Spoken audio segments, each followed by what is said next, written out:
This is The Other Side of Midnight. I'm Frank Morano. Well, I was very pleased to see some news this week from, of all places, CNN, which showed that there is now growing consensus among Americans, in fact, now it's a majority, that don't want to continue endlessly funding the Ukrainian war effort. Of course, the bipartisan consensus in Washington seems to be completely removed from where the polling suggests the American people wanted to go. So in any event, I'm reading an article last week, and the headline made perfect sense to me, and it seemed to underscore the folly of where America's leaders, Democrat and Republican, are right now. The headline of that column, very simply, was, "Make peace, you fools.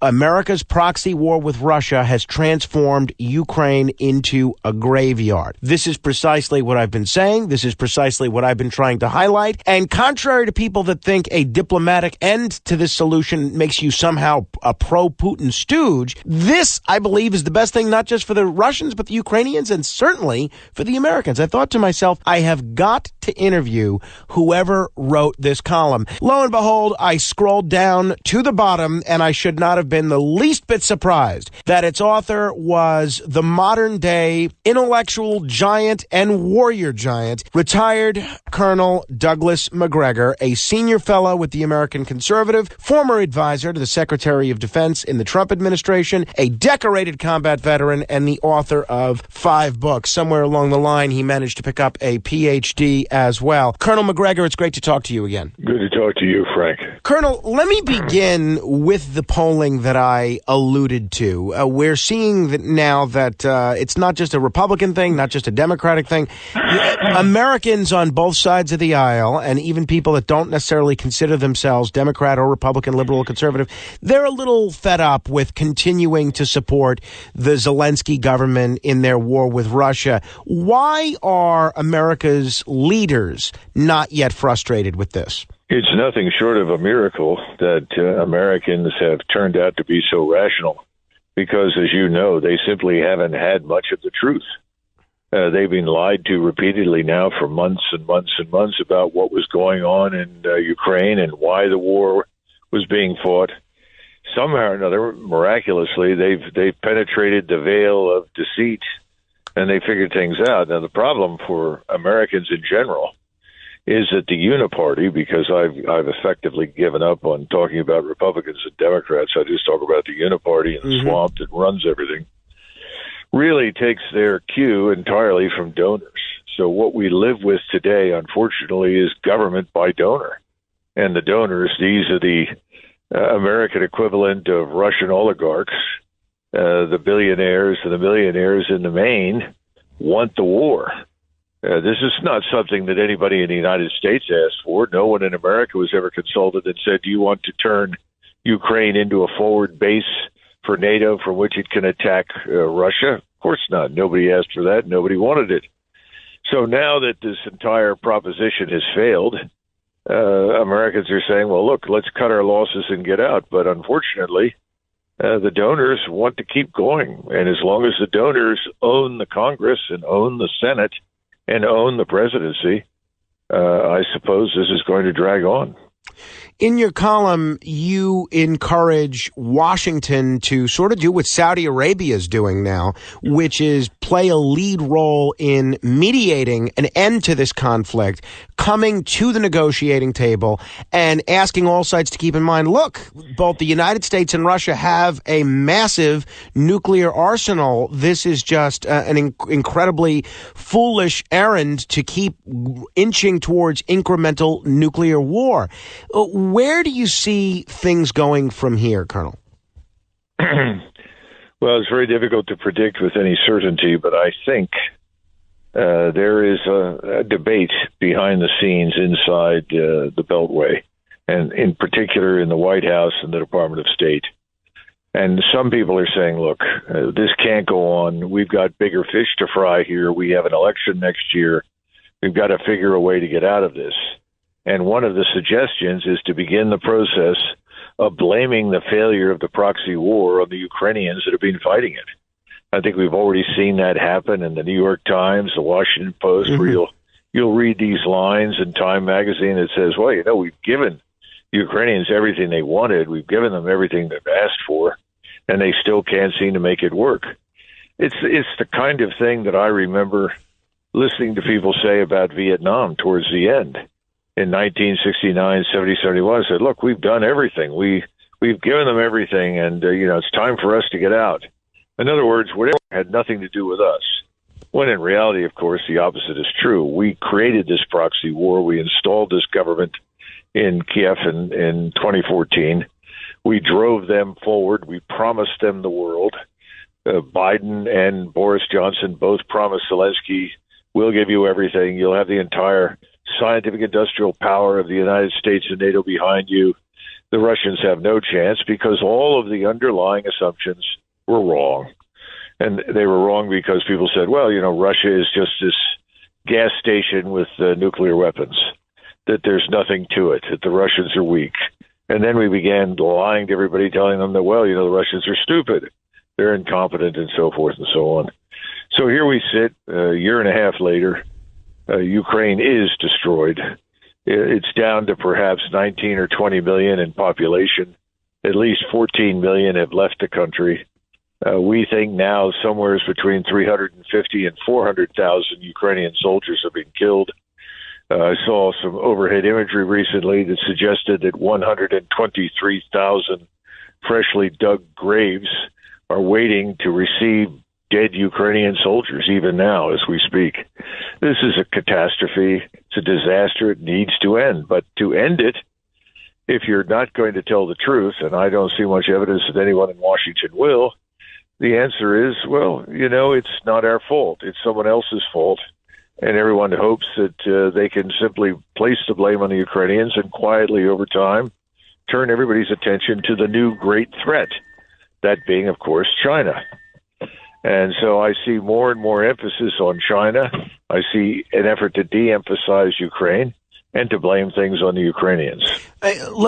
People may be just shocked because what you're saying is so different from what they'll read in the New York Times and see on cable news, and it doesn't matter whether their favorite channel is conservative or liberal, because on this issue they're very much in lockstep.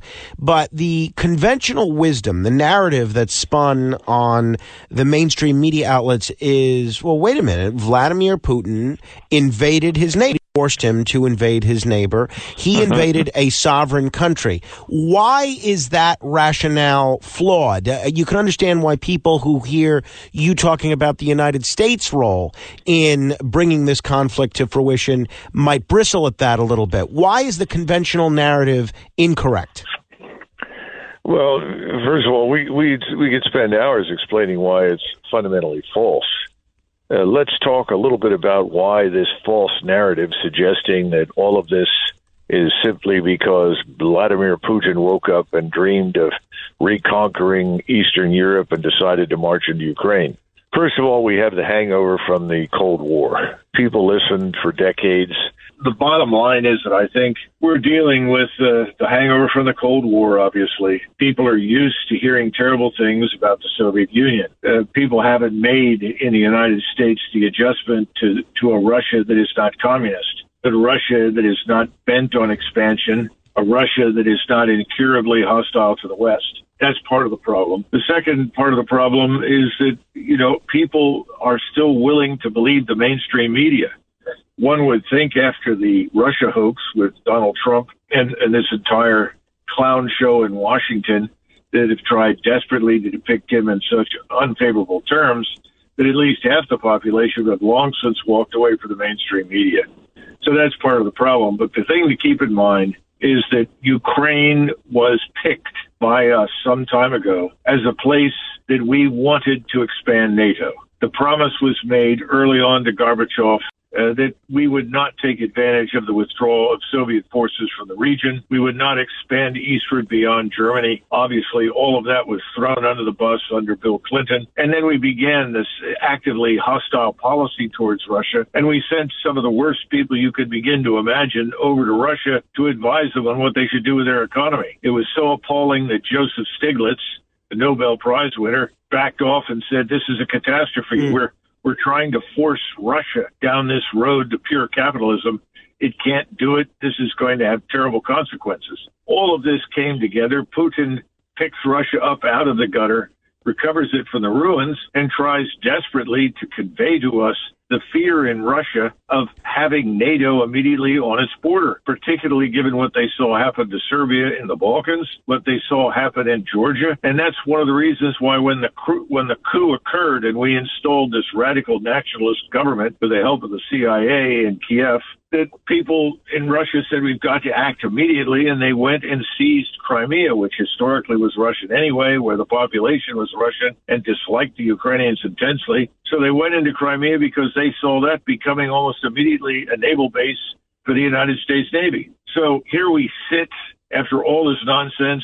14,000 people were killed between the outbreak of the coup in 2014 and today, or actually in January of 2022, because the Ukrainians immediately began attacking the Russian people that lived on the eastern side of Ukraine and treating the Russians as third-class human beings, brutalizing them, mistreating them. And, of course, none of that got any attention in the press. Russians were bad. Ukrainians were good. It's this black and white treatment of everything. You know, it's not surprising, but I think Americans have said, no, wait a minute. You said that we were going to win, that the Ukrainians were going to win. Then you told us they were winning and they were winning and they were winning.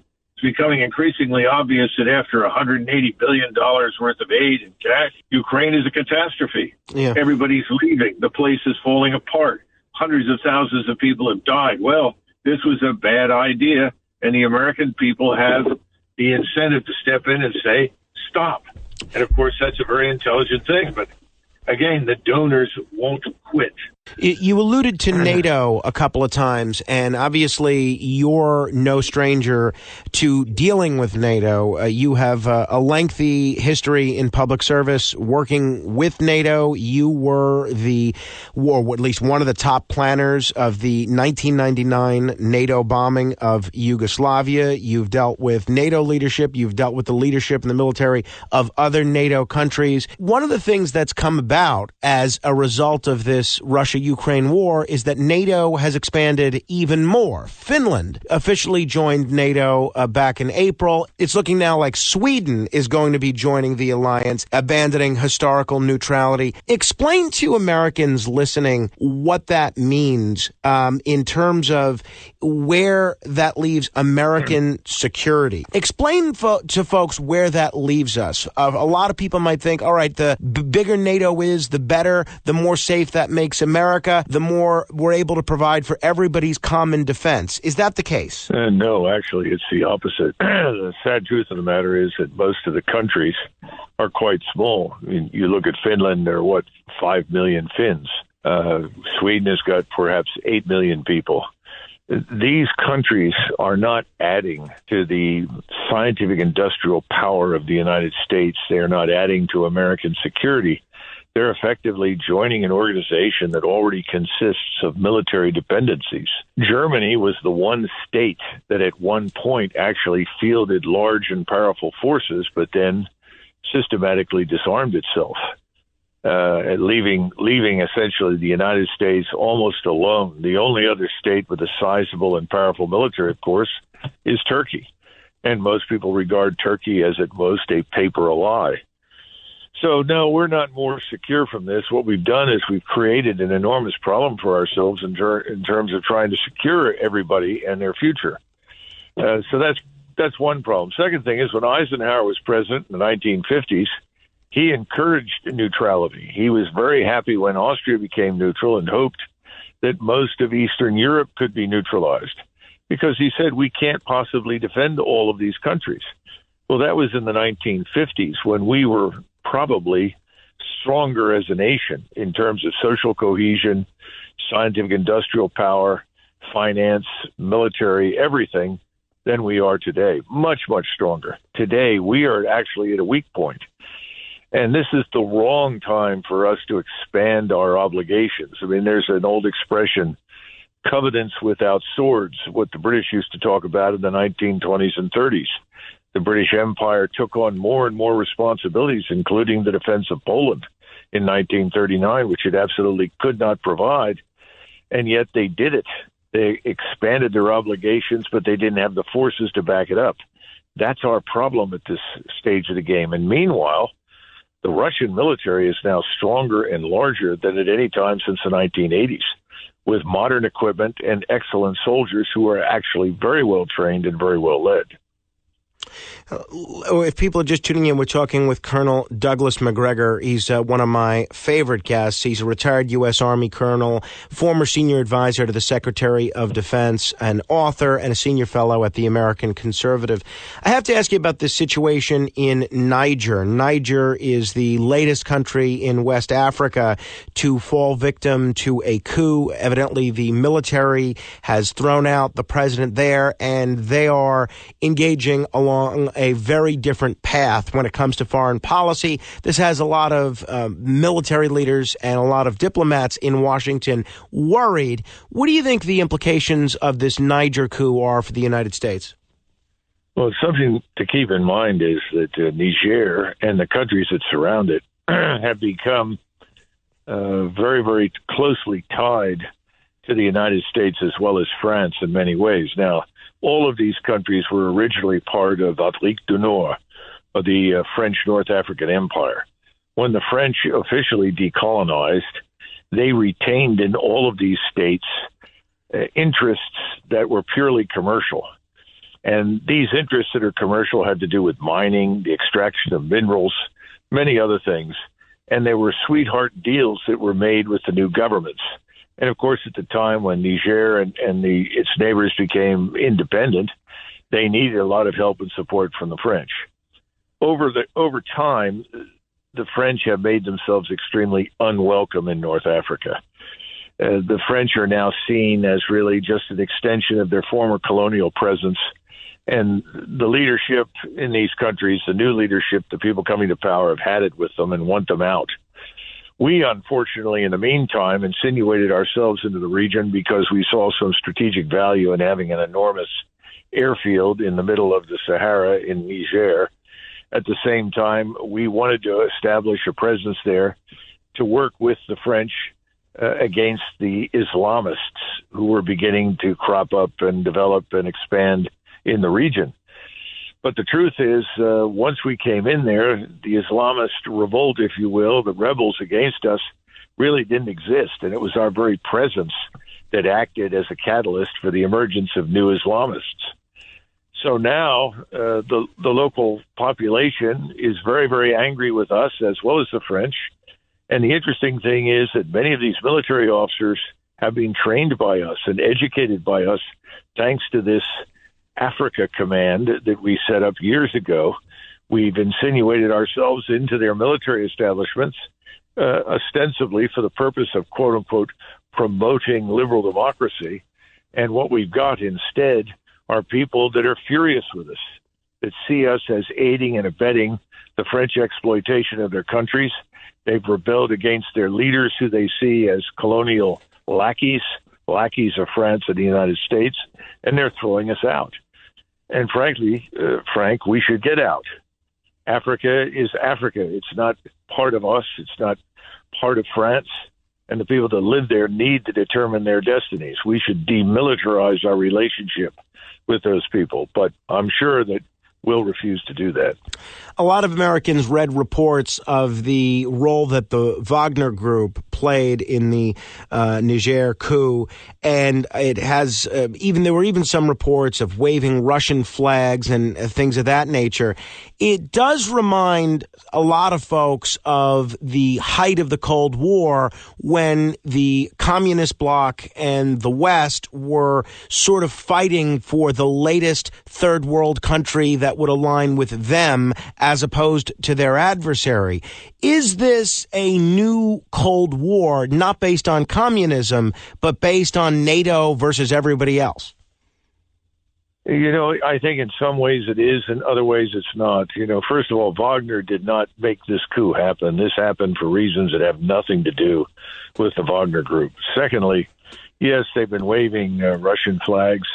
And we saw the same sort of thing happen years ago with Nasser in Egypt, where when it became clear that the United States and the West were not going to provide Egypt for the assistance it needed. They simply turned in the direction of the Russians to get it. And remember that the Africans in particular, particularly sub-Saharan Africa, is not just the region that we're talking about, was recently granted effectively a debt holiday by Putin. He forgave a debt of $23 billion and said, look, you're not going to be able to pay it back, and it's too much of a struggle. Let's forget it and restart the clock at zero. Well, you can imagine that the people in the region were ecstatic. And that's really what they need to get out from under the debt bomb that hung over them. So he's made himself very popular there, and the Russians are popular. And I think you'll find that in most of the world, Latin America, Africa, Southeast Asia, even in Northeast Asia, people are very sympathetic to the Russians and what has happened to them in Ukraine, because they see Russia as under attack, which it is, under attack by Ukraine and Ukraine's backers, the United States and NATO. We are seeing a lot of talk of a new Russian-Chinese alliance. The news this week that the U.S. was dispatching 4 warships and a reconnaissance plane after China and Russia carried out a joint naval patrol near Alaska has a lot of folks a little bit worried. Some people are saying this Chinese-Russian flotilla involved 11 vessels. That's what the Wall Street Journal reported, and that it never entered U.S. waters, but it marked what some analysts are saying is a historical first in coming awfully close to U.S. waters in the Bering Sea. What do you think the significance of this joint patrol near Alaska is, and is this the latest step in a Russian-Chinese alliance? The Russians have watched over many years as the United States Navy and its allies in NATO have held exercises in the Baltic. Those exercises involving aircraft and ground forces and naval forces, and the naval forces, of course, armed with nuclear weapons, have been exercising less than 50 miles from St. Petersburg, Russia. Now, technically, the Baltic is not a Russian lake, but you're very, very close in the Baltic, which is by ocean standards a large puddle, to Russia. The Russians have seen this go on for years. They protested and wanted us to move our operations further west. We've ignored them. You have a similar situation with the Chinese. Over the last 20 years, we've been sending U.S. naval forces and aircraft either into or immediately along Chinese territorial waters. And more recently, we've sent naval forces routinely through the Strait of Taiwan, and those are, in international law, Chinese waters. Secondly, keep in mind that at no point is there any evidence or anything in the record to suggest that the Chinese have ever stopped a commercial vessel. So when you talk about freedom of navigation operations, those are usually reserved for waters where commercial ships have been at risk. No commercial ship has been at risk of attack by the Chinese.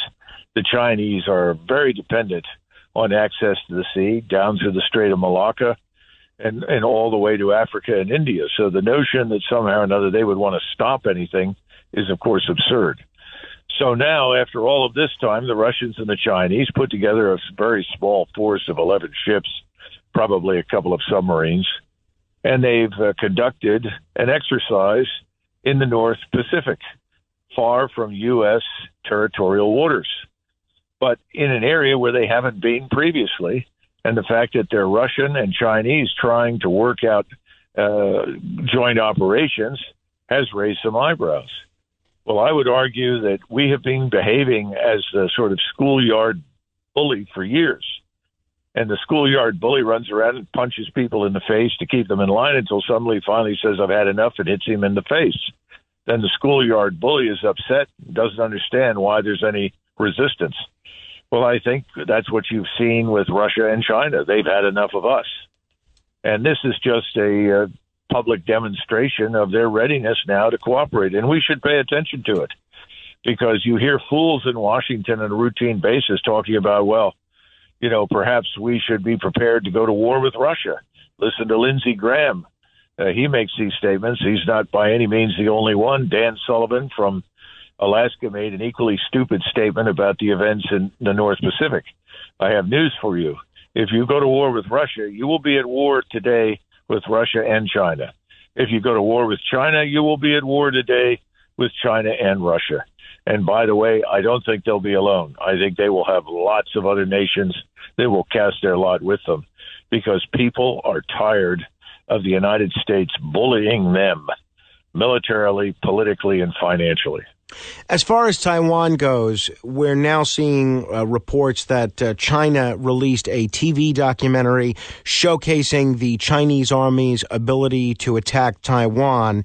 And CBS Sunday Morning last Sunday, they did a piece in Taiwan, and they showed that a lot of people in Taiwan seem to be preparing for some sort of a war. Depending on what day you get President Biden, he says something to the effect of the United States is not going to sit idly by and let China invade Taiwan.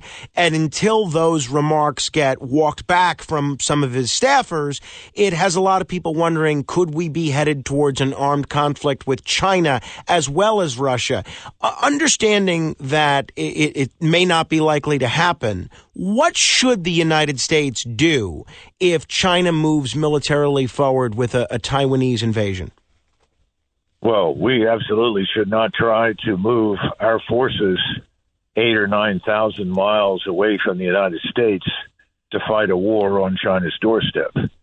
I argued against any intervention in Ukraine for the same reason. You don't want to fight a great power like Russia or a great power like China on the proverbial doorstep of those nations. We don't have the manpower. We don't have the military power to sustain ourselves that far from the United States in a collision with either of these states. You know, we act as though this is 1991. It's not. We are not the nation that we were in 1991. And they are not the same countries that they were in 1991. They are infinitely more powerful, more resilient, and more capable. We don't have any capabilities that they also do not have in some form. So the notion that you could wage a war over there and win third, you would very definitely lose it. So the right course of action right now is for us to stay away from Taiwan. The people on Taiwan don't want a war. They're not interested in it. The Chinese don't want to go to war with the people on Taiwan. The original date for reunification that was established by Xi was 2047. We are the ones that have been bringing people into Taiwan and providing them with modern weaponry. These things are red lines for the Chinese. Taiwan was the unsinkable aircraft carrier for the Imperial Japanese Armed Forces during World War II. All the major formations that invaded China, most of them were staged out of Taiwan, particularly for southern China. They're not going to tolerate any foreign power with influence and control on Taiwan. And I think if you look at Taiwan politics right now, the KMT, which is Chiang Kai-shek's old party, is actually positioned to win the elections. And that party is a strong advocate for peaceful reunification with Beijing. And the Democratic People's Party, the pro-Japanese party, has actually dropped independence from its platform because they know the population in Taiwan doesn't want that. Both Chinese on the mainland and in Taiwan share a very similar aspiration. That aspiration is to live in some society in the future that resembles Singapore. We don't understand that because we're caught up in this fantasy about liberal democracy. There's nobody over there interested in that. They're interested in prosperity and order, both of them. And if we leave it alone, they will work things out together. China is not an aggressive military power. China is not like the Soviet Union. China is not this hopelessly oppressive, murderous regime as depicted here in the United States. But unfortunately, once again, thanks to the history of the Cold War, there's a lot of ignorance about what is true and not true about both Russia and China. And that puts us in the position where we are now. And remember, you've got a Navy that confronts a world in which submarines and space-based surveillance rule the oceans. Surface vessels are increasingly a thing of the past. We're going to see lots of empty oceans when it comes to warships. Because if you put major warships out there with thousands of men aboard, they're going to be found, targeted, and either neutralized or sunk. The warfare has changed. It's changed on land. It's changed at sea. And we have to come to terms with these things, and people don't want to. What they really want to do is build more ships, build more large capital ships. That puts a lot of money into a lot of people's pockets, but they're frankly not something we need anymore.